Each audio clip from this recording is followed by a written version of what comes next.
గతం, మతం, మృతం. ఈ చందంగానే మనందరి జీవితాలు సాగిపోతున్నాయి.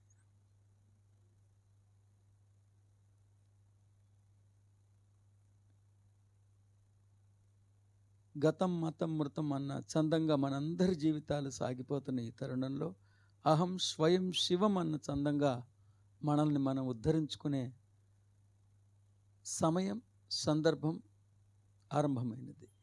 ఎన్ని వందల వేల జన్మలు మళ్ళీ పుడుతున్నాం, మళ్ళీ మరణిస్తున్నాం. ఆ జన్మలో జన్మలోని జీవితంలో కొన్ని ఘన విజయాలు సాధిస్తున్నాం, కొన్ని సాధించాలనుకున్నవి సాధించలేక కుప్పకూలిపోతున్నాం, కొన్ని సాధించినవి చూసి మురిసిపోతున్నాం, చివరికి మురిగిపోతున్నాం, నిర్దాక్షిణ్యంగా శ్మశానం పాలవుతున్నాం. 60, 70, 80 సంవత్సరాల్లో ఈ భౌతికంలో భౌతిక విజయాలే సర్వస్వం అని మనందరం జీవిస్తున్నాం. కానీ అందరూ పునర్జన్మలు నమ్ముతున్నారు, అందరూ శాశ్వతత్వాన్ని నమ్ముతున్నారు. కానీ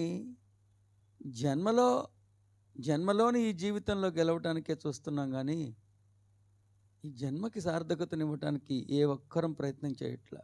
ఎప్పుడు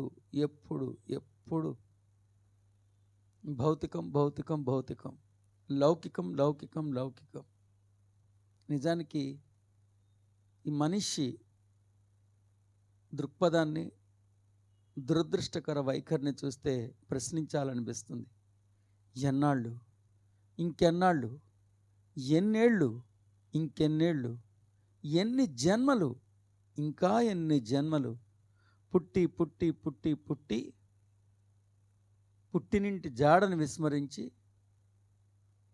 చచ్చి చచ్చి చచ్చి చావులేని చైతన్యాన్ని విస్మరించి ఈ పదార్థంలో భౌతిక గెలుపులతోనే సరిపెట్టుకుంటున్నారే తప్ప భౌతికాన్ని గెలిచి భూతల నుంచి నిష్క్రమించాలన్న తీయందనాల తలంపు వారి స్ఫురణకి రావట్లేదు. మరి ఒకవేళ ఈ జనన మరణ చక్రాల విషవలయాన్ని అధిగమించి శాశ్వతమైన శాశ్వతత్వాన్ని పునఃప్రాప్తించుకోవాలంటే మనకు దోహదపడేది భగవద్గీత మాత్రమే. ఆ గీతాసారంలోని అంతరార్థం మాత్రమే. భగవద్గీత యొక్క బాహ్యార్థం అంటే మనిషి తన బుద్ధిబలంతో, తన భుజబలంతో దాన్ని అపార్థం చేసుకుని బాహ్యార్థాన్ని అధ్యయనం చేస్తే అది విషతుల్యం. కానీ ఆచార్యుల అంతరంగాన్ని అర్థం చేసుకోగలిగితే నిక్కమైన అద్వైత శాస్త్రం గీతాశాస్త్రం. అది అమృతోపమానమైనది, అది ఆత్మవిద్య, అది అమరత్వ విద్య, అది అద్వైత విద్య. అటువంటి అద్వైత, అమరత్వ, ఆత్మ విద్యకు స్వాగతం, దివ్య స్వాగతం, శుభ స్వాగతం. You are welcome. Thank you. జయస్తు.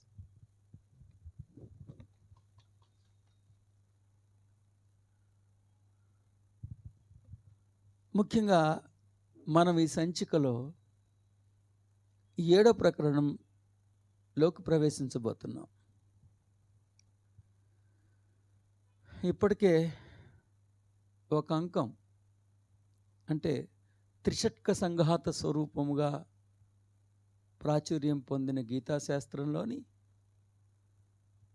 తొలి షట్కం మీ అందరికీ అందివ్వటం జరిగింది. ఇప్పుడు ద్వితీయ షట్కంలోకి ప్రవేశించబోతున్నాం. ఈ షట్కముని భక్తి షట్కంగా అభివర్ణించారు. కర్మషట్కం, భక్తి షట్కం, జ్ఞాన షట్కం. మీరు చూసుంటారు, కర్మషట్కంలో జ్ఞానం మాత్రమే ఉన్నది. అలాగే భక్తి షట్కంలో కూడా జ్ఞానం మాత్రమే ఉంటుంది. జ్ఞాన షట్కంలో కూడా జ్ఞానం మాత్రమే ఉంటుంది. బంగారు కొండలో ఎక్కడ తవ్వినా బంగారమే ఉంటుంది. కాబట్టి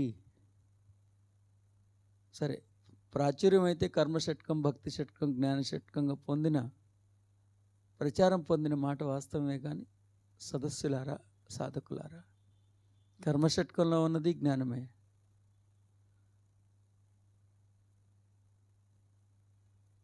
భక్తి షట్కంలో ఉన్నది జ్ఞానమే.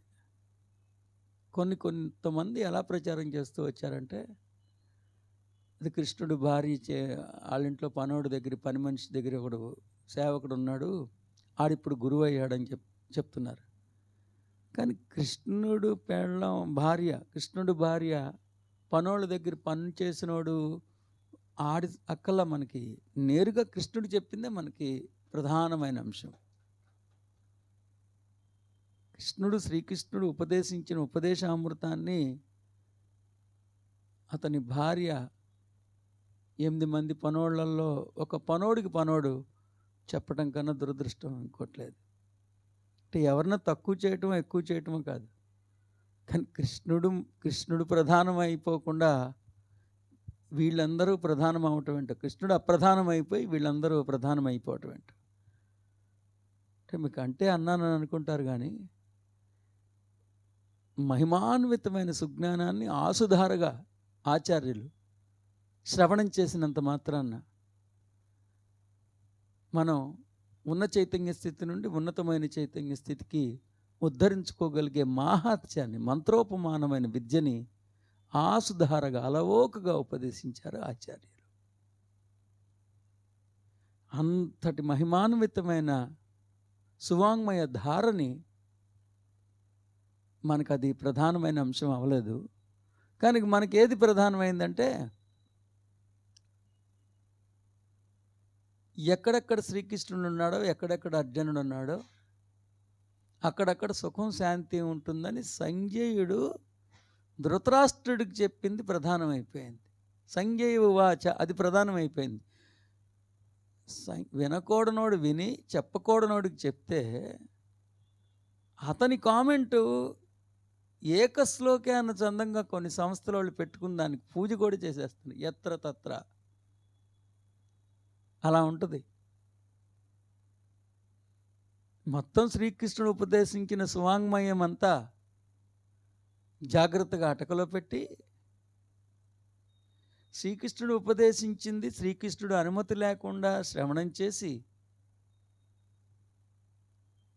చూడకూడని రీతిలో చూసి చెప్పకూడని వాడికి చెప్పిన సంజయ ఉవాచ మనకి ప్రధానమైపోయి దాన్ని ఒక పీఠం కట్టి దానికి పూజలు చేసేవాళ్ళు కొంతమంది. అది ఏకశ్లోకే, భగవద్గీతలో ఇంకేదో శ్లోకం లేనట్టు అది ఒక్క శ్లోకమే ఉన్నట్టు ప్రచారం చేస్తున్న వాళ్ళు కూడా ఉన్నారు. సరే, అందరం దైవాలమే. దైవం అంటేనే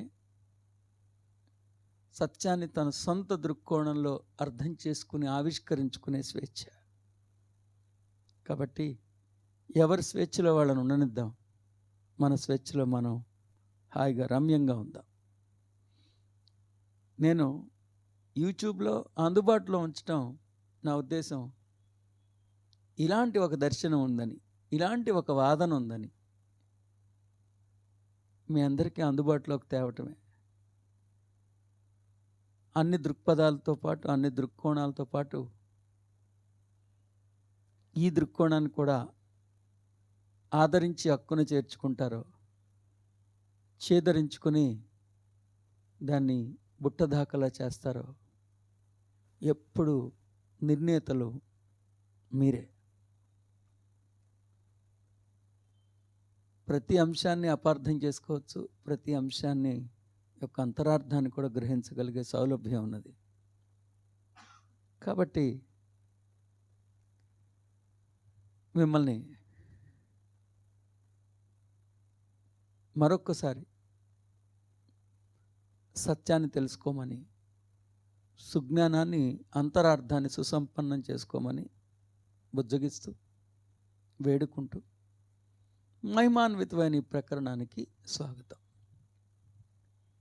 ఇందాక నేను ప్రార్థనలో చెప్పుకున్నాను మీతో, అందరూ పునర్జన్మల్ని నమ్ముతారు, అందరూ పునర్జన్మల్ని నమ్ముతూనే ఉన్నారు. ఆశ్చర్యం.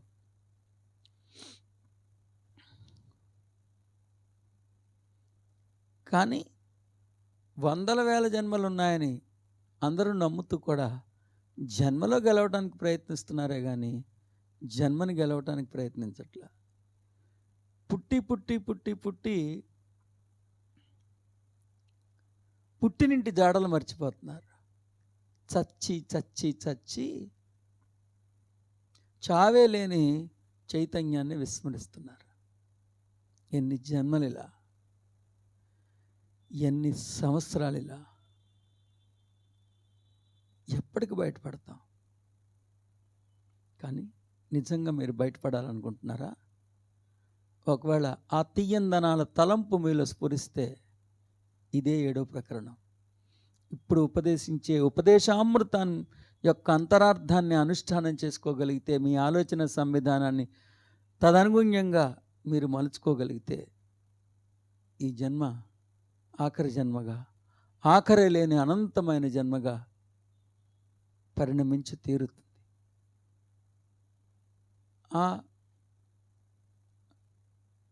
అంటే పరిమితాలను అధిగమించి పరిమళాల్లోకి మిమ్మల్ని హృదయంగా స్వాగతిస్తున్నాను. జయోస్తు. మరి ఈ ప్రకరణం యొక్క శీర్షిక, ఈ శీర్షికని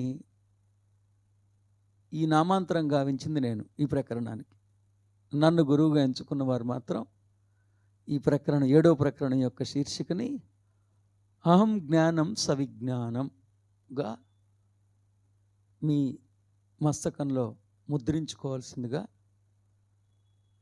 వినయపూర్వకంగా వేడుకుంటున్నాను. ఎందుకంటే ఇతపూర్వం భాష్యం చెప్పిన భాష్యకర్తలు ఈ 7వ శ్లోకానికి జ్ఞాన విజ్ఞాన యోగంగా నామాంతరం గావించారు.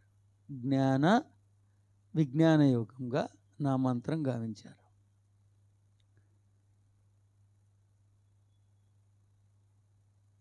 మరి నేను మాత్రం అహం జ్ఞానం సవిజ్ఞానంగా నామాంతరం గావించడం జరిగింది. ఎందుకు అహం జ్ఞానం సవిజ్ఞానం అన్నానంటే, మీకు 2వ శ్లోకం అంటే ఇక్కడ ఏం చెప్పబోతున్నారో చూసుకుంటే, 2వ శ్లోకంలో చాలా విపులంగా వివరణాత్మకంగా 2వ శ్లోకం యొక్క ఎత్తుగడ ఖచ్చితంగా అలాగే మొదలైంది.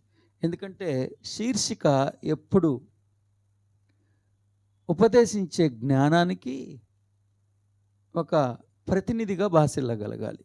శీర్షిక ఎప్పుడు ఉపదేశించే జ్ఞానానికి ప్రతినిధిగా భాసిల్లగలగాలి. ఈ 2వ శ్లోకం కానీ చూసుకుంటే, జ్ఞానం తేహం సవిజ్ఞానం ఇదం వక్ష్యామ్యస్యతః అంటే అహానికి సంబంధించిన జ్ఞానాన్ని విజ్ఞానంతో సహా నేను ఉపదేశిస్తానని చెప్పారు. ఇక అంతకన్నా ఏం కావాలి చెప్పండి? ఎందుకంటే ఎత్తుగడ జ్ఞానం తే అహం సవిజ్ఞానం ఇదం వక్ష్యామ్య శేషతః అశేషతః. సో వక్ష్యామి అశేషతఃగా ఆచార్యులు ఉపదేశించారు. అంటే అహానికి సంబంధించిన జ్ఞానాన్ని సవిజ్ఞానం సైతం ఉపదేశిస్తానన్నారు. ఆయనే చెప్తే అంత విపులంగా వివరంగా ఉంటే నేనేం ఉపదేశించబోతున్నానన్న శీర్షికని వారే ఉపదేశించారు. కాబట్టి నేను నామాంతరం గావించానని చెప్పడం కూడా పొరపాటు. ఈ ప్రకరణానికి శ్రీకృష్ణుడు అహం జ్ఞానం సవిజ్ఞానంగా ఉపదేశించినట్లుగా నేను భావిస్తున్నా. ఎందుకంటే ప్రకరణం ఎప్పుడు ఆ ప్రకరణంలో పొసిగి ఉన్న సుజ్ఞానానికి ప్రాతినిధ్యం వహించగలగాలని నమ్ముతున్నా నేను. నాకెందుకో జ్ఞాన విజ్ఞాన యోగం కొంచెం గందరగోళంగా ఉన్నట్లుగా అనిపించి ఆ చొరవ తీసుకుంటున్నాను. సదస్సులకు ముందుగానే విన్నవించుకుంటున్నాను. సో నన్ను గురువుగా ఎంచుకున్న వారు ఈ ప్రకరణం యొక్క శీర్షికని అహం జ్ఞానం సవిజ్ఞానంగా, ఇంకా మీకు వివరంగా చూడాలంటే 2వ శ్లోకంలో చాలా విపులంగా దాని గురించి మనం మాట్లాడుకుందాం. ఎస్. సో ఇక 1వ శ్లోకాన్ని అధ్యయనం చేసే ప్రయత్నం చేద్దాం.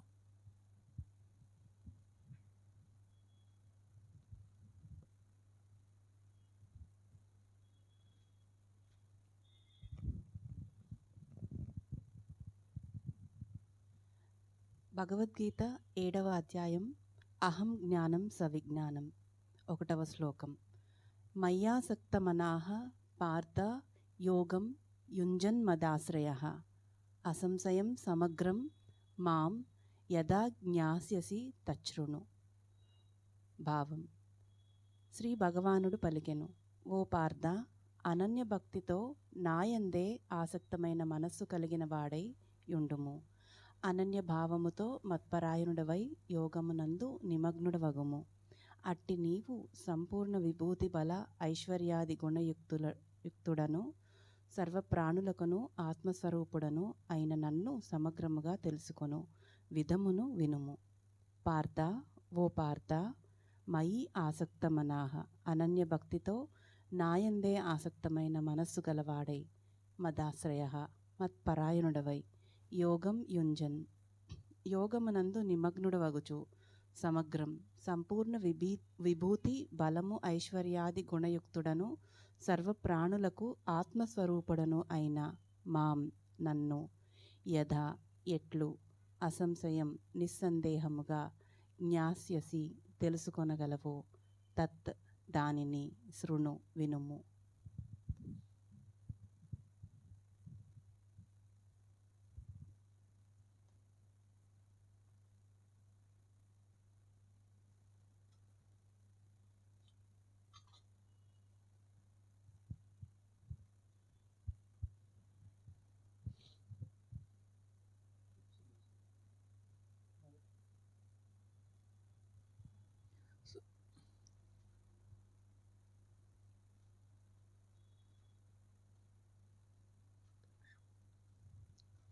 సో మయ్యాసక్త మనాః పార్థ యోగం యుంజన్ మదాశ్రయః అసంశయం సమగ్రం మాం యథా జ్ఞాస్యసి తచ్ఛృణు. ఇతపూర్వం భాష్యం చెప్పిన భాష్యకర్తలు ఇలా అభిప్రాయపడ్డారు. భగవానుడు పలికెను, పార్థ, అనన్య భక్తితో నాయందే ఆసక్తమైన మనస్సు కలిగిన వాడివై ఉండుమో. అనన్య భావంతో మత్పరాయణుడివై యోగమునందు నిమగ్నుడై ఉండుమో. అనన్య భావంతో మత్పరాయణుడివై యోగమునందు నిమగ్నుడై ఉండుమో. అట్టి నీవు సంపూర్ణ విభూతి బల ఐశ్వర్యాది గుణయుక్తుడును అట్టి నీవు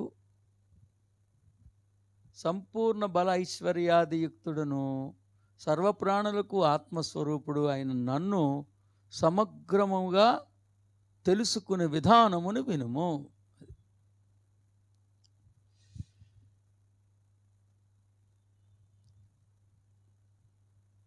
మయాశక్త మనాః మదాశ్రయ యోగం యుంజన్ సమగ్రం మాం. సో ఇక వారి భావం అలా ఉంది.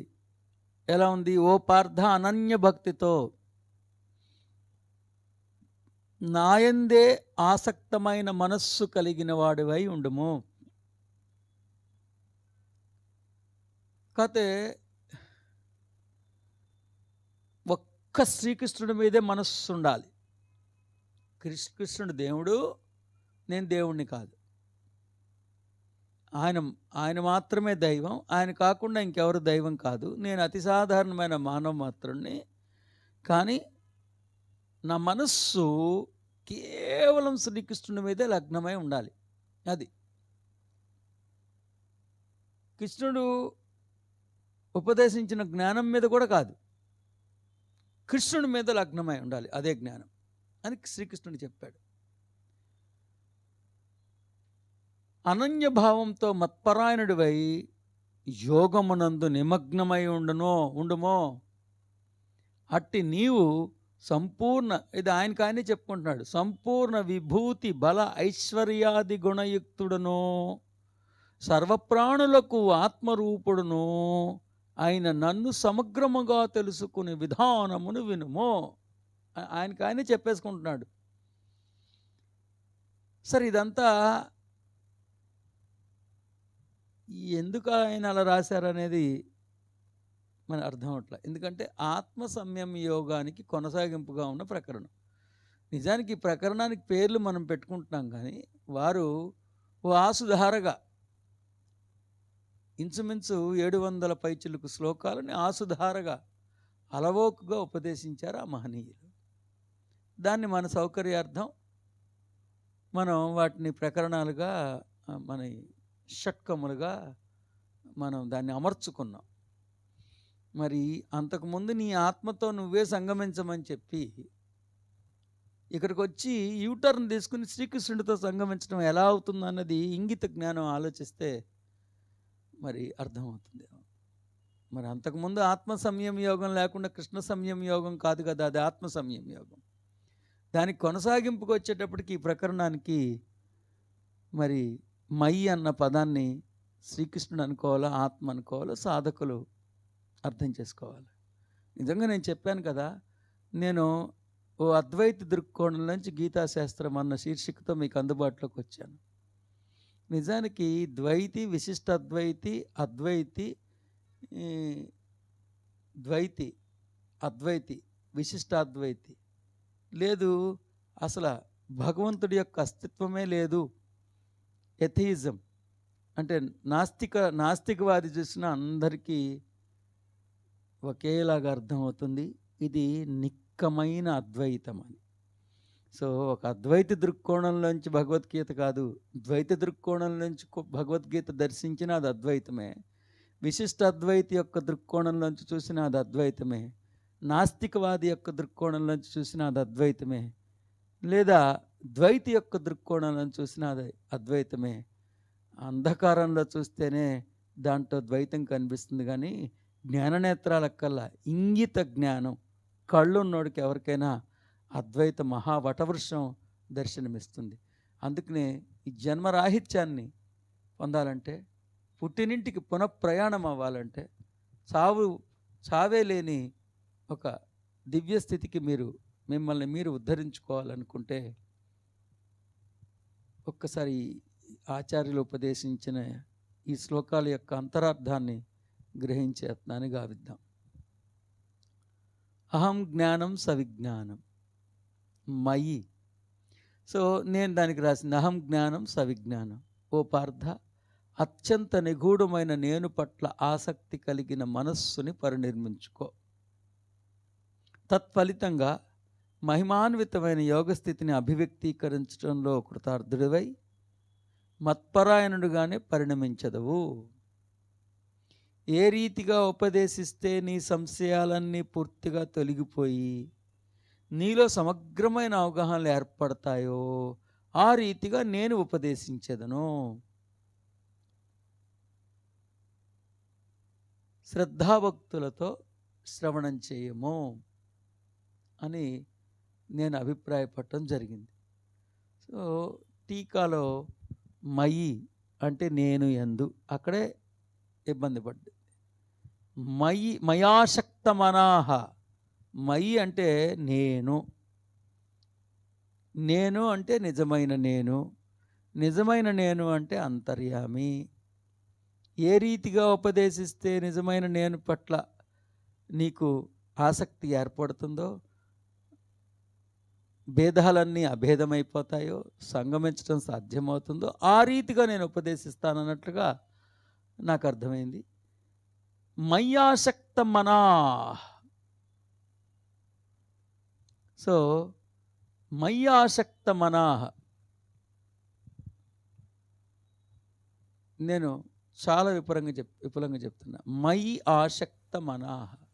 Arjuna, construct thinking pattern where the utmost priority is given to the God within, the consciousness within, the soul within,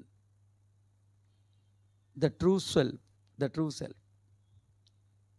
Arjuna, హృదయాంతరంగంలో కొలువైన అంతర్యామిని అర్థం చేసుకుని అంతర్యామితో సంగమించడానికి దోహదపడే ఆలోచన సంవిధానాన్ని పరినిర్మించుకో. ఇక్కడ మనస్సు అన్నప్పుడు థింకింగ్ ప్యాటర్న్గా నేను భావిస్తున్నా. సో ఒక నిర్దిష్టమైన ఆలోచన సంవిధానాన్ని పరినిర్మించుకో. నీ హృదయాంతరంగంలో కొలువై ఉన్న నేను యొక్క సమగ్రమైన అవగాహనని సుసంపన్నం చేసుకోవాలన్నా ఒక ఆలోచన సంవిధానాన్ని పరినిర్మించుకో, కన్స్ట్రక్ట్ చేసుకో.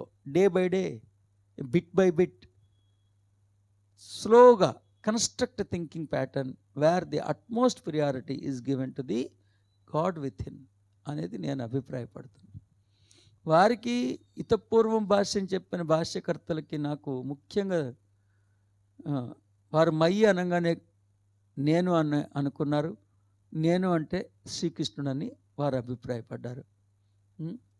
కాబట్టి ఈ మయి ఆసక్త మనాహ, అనన్య భక్తితో నాయందే ఆసక్తమైన మనస్సు కలవాడివై అని వారు అభిప్రాయపడ్డారు. నేను యందు ఆసక్తి కలిగిన మనస్సు అని నేను అభిప్రాయపడ్డా. వారికి నాకు విభేదం అక్కడ వచ్చింది. తర్వాత అర్థ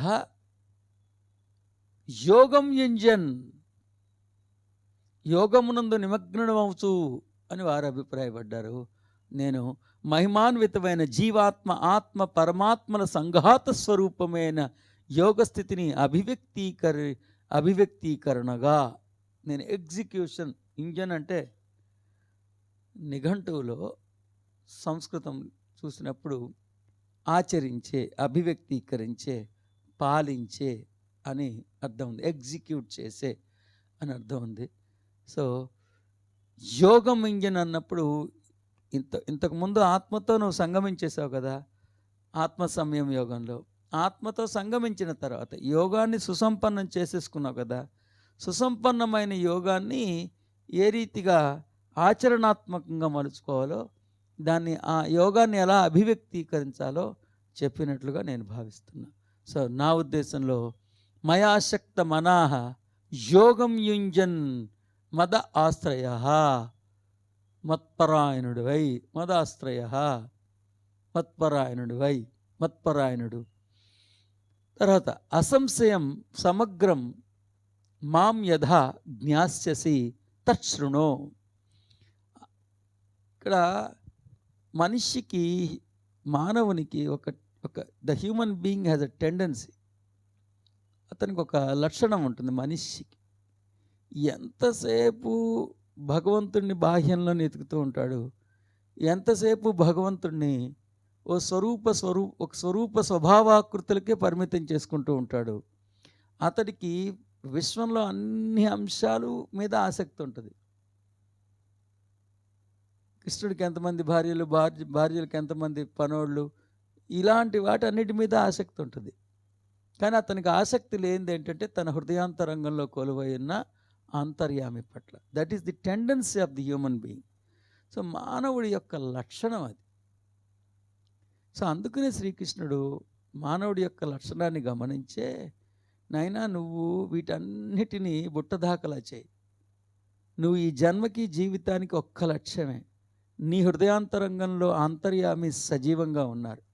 ఆ అంతర్యామి యొక్క అత్యంత నిగూఢమైన సమగ్రమైన జ్ఞానపు అవగాహనని సుసంపన్నం చేసుకోవటంకి దోహదపడే ఆలోచన సంవిధానాన్ని నువ్వు జాగ్రత్తగా పరినిర్మించుకో అని ఉపదేశించినట్లుగా నేనైతే భావిస్తున్నాను. You have got to construct thinking pattern bit by bit, day by day, where the utmost importance is given to the god within, where you have an introspection, because the human being has a tendency, they are interested in all the affairs, all the worldly affairs, and they also have a tendency of searching for God outside, but they never realize, they do not have interest, dilchaspi, they do not have that. So that is why Lord Sri Krishna is advising to develop to program a software where the utmost priority is given to the God within. So అంతర్ముఖీనమైన దృక్పథానికి ఆహ్వానం పలుకుతూ ఈ శ్లోకానికి అంకురార్పణ జరిగిందిగా, ఈ ప్రకరణానికి తర్వాత ఈ షట్కానికి కూడా మనకి అంకురార్పణ జరిగినట్లుగా నేనైతే భావిస్తున్నాను. ఎందుకంటే అంతర్ముఖీనమైన దృక్పథానికి ఆహ్వానంగా నేను భావిస్తున్నా. మయాశక్త మనాహ, హృదయాంతరంగంలో కొలువై ఉన్న అసలైన సిసలైన నేను యొక్క సమగ్రమైన అవగాహనని సుసంపన్నం చేసుకోవటానికి దోహదపడే ఆలోచన సంవిధానాన్ని పరినిర్మించుకో అన్నట్టుగా నేను భావిస్తున్నాను. మీ ఇష్టం. యోగం యుంజన్. సో జీవాత్మ ఆత్మ పరమాత్మల సంఘాత స్వరూపమైన యోగంని ఆచరించే అభివ్యక్తీకరించడానికి అంకురార్పణ చేశారు.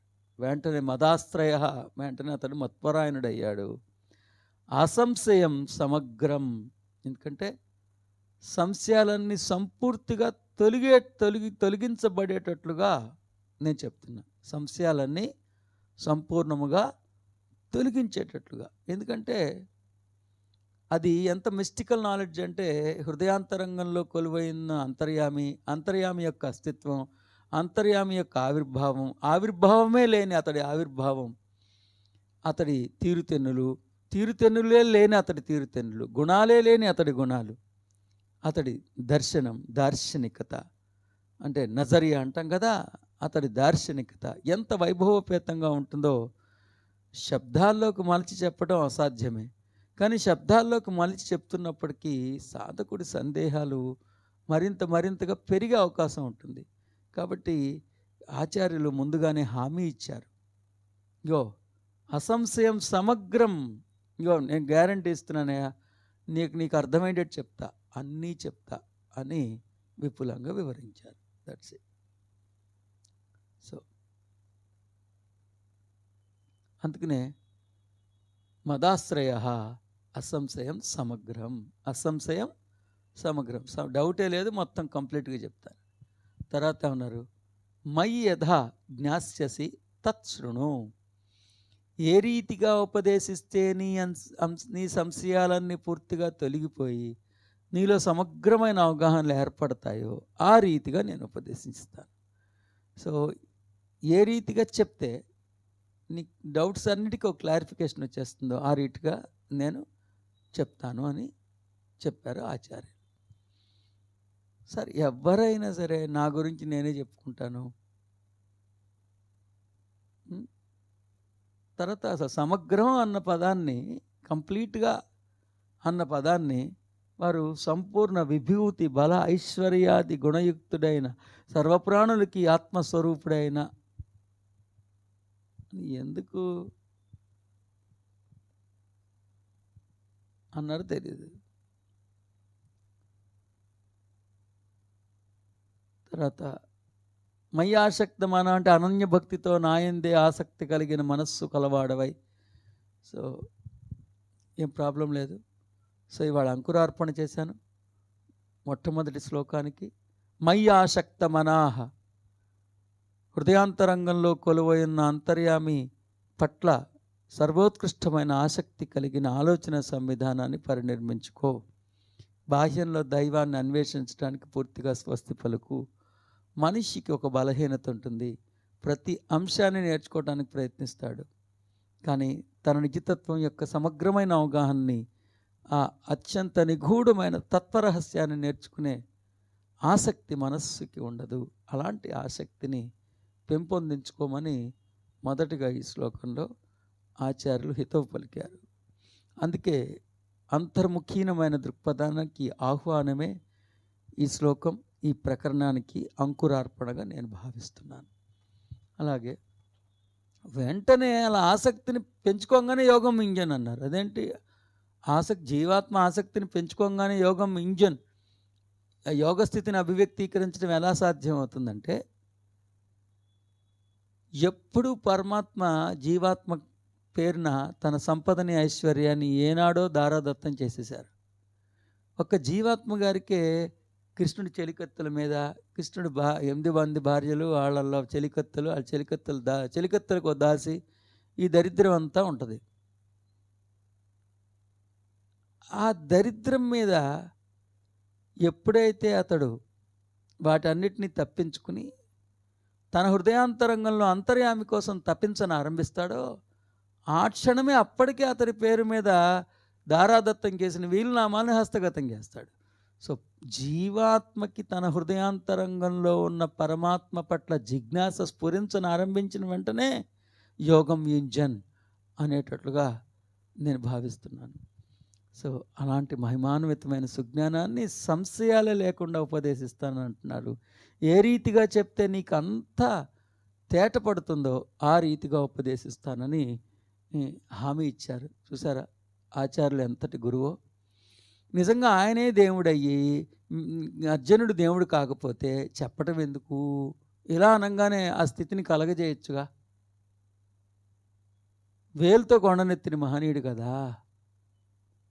దేవుడు కానోడికి ఆయన ఏదైతే ఏ భావన అయితే, ఏ ముక్తి అయితే, ఏ మోక్షాన్ని అయితే కలగజేద్దాం అనుకున్నాడో అక్కడ ఆయన కలగజేయచ్చుగా కదా. మరి చెప్పటం ఎందుకు? మళ్ళీ నువ్వు విను, నేను చెప్తా, నువ్వు తెలుసుకో, ఇవన్నీ ఎందుకు?